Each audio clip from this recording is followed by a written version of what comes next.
जो लोग सोचते हैं कि भैया इस तरीके की सोच या इस तरीके के र्यूमर्स को हवा देकर चिराग पासवान को डरा लिया जाएगा, ये कांच की हांडी बार बार नहीं चढ़ेगी।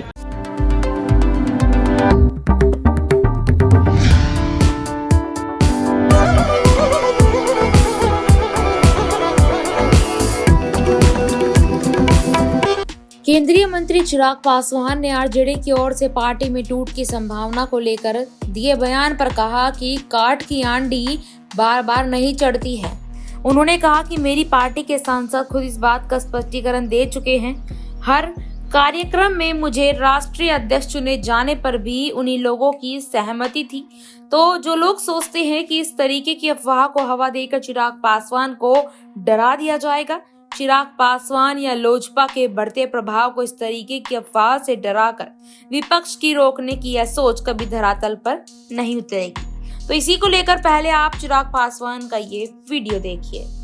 होने वाली है, कई नेता भाजपा के संपर्क में है। भाई सुनिए ना, कांच की हांडी बार बार नहीं चढ़ती।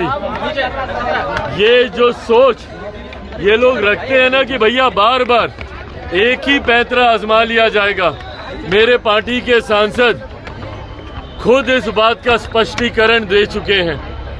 हर कार्यक्रम में मुझे राष्ट्रीय अध्यक्ष चुने जाने पर भी उन्हीं लोगों की सहमति थी। तो जो लोग सोचते हैं कि भैया इस तरीके की सोच या इस तरीके के र्यूमर्स को हवा देकर चिराग पासवान को डरा लिया जाएगा, ये कांच की हांडी बार बार नहीं चढ़ेगी।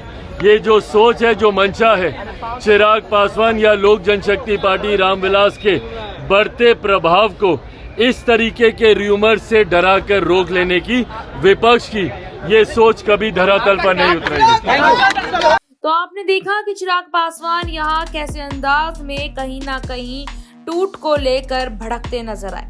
बंगाल की घटना पर चिराग ने कहा, देश की राष्ट्रपति महामहिम जब खुद ऐसी घटना के ऊपर चिंता व्यक्त करती है तो ऐसे में उन सरकारों की जिम्मेदारी बढ़ जाती है जिनके राज्य में इस तरह की घटना को होने दिया जाता है। यह भी समझने की जरूरत है कि वह व्यक्ति कहीं ना कहीं सरकारी व्यवस्था का हिस्सा बना हुआ था, जिसकी वजह से उसे सरकारी डिपार्टमेंट में आने और जाने का इजी सक्सेस था।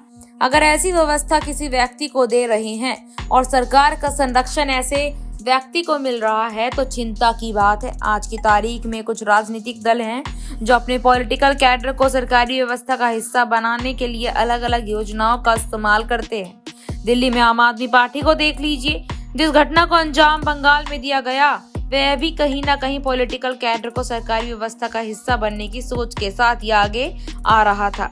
जब आप उनको सरकारी व्यवस्था का हिस्सा बना रहे हैं तो क्या उससे पहले उनका पूरा वेरिफिकेशन किया गया है? अगर नहीं किया गया तभी ऐसी घटना को अंजाम दिया जाता है। इसी बीच आपको बताते चलें कि चिराग पासवान काफी वक्त से एनडीए से अलग थलग से नजर आ रहे हैं, क्योंकि एनडीए में आरक्षण के मुद्दे को लेकर चिराग पासवान नाराज चल रहे हैं। अब यहाँ पर यह चर्चा है कि क्या चिराग पासवान बिहार चुनाव से पहले या फिर झारखंड चुनाव से पहले अपना रास्ता बदलते नजर आएंगे। क्या लगता है आपको? इस रिपोर्ट पर कमेंट बॉक्स में अपनी राय जरूर दें। धन्यवाद।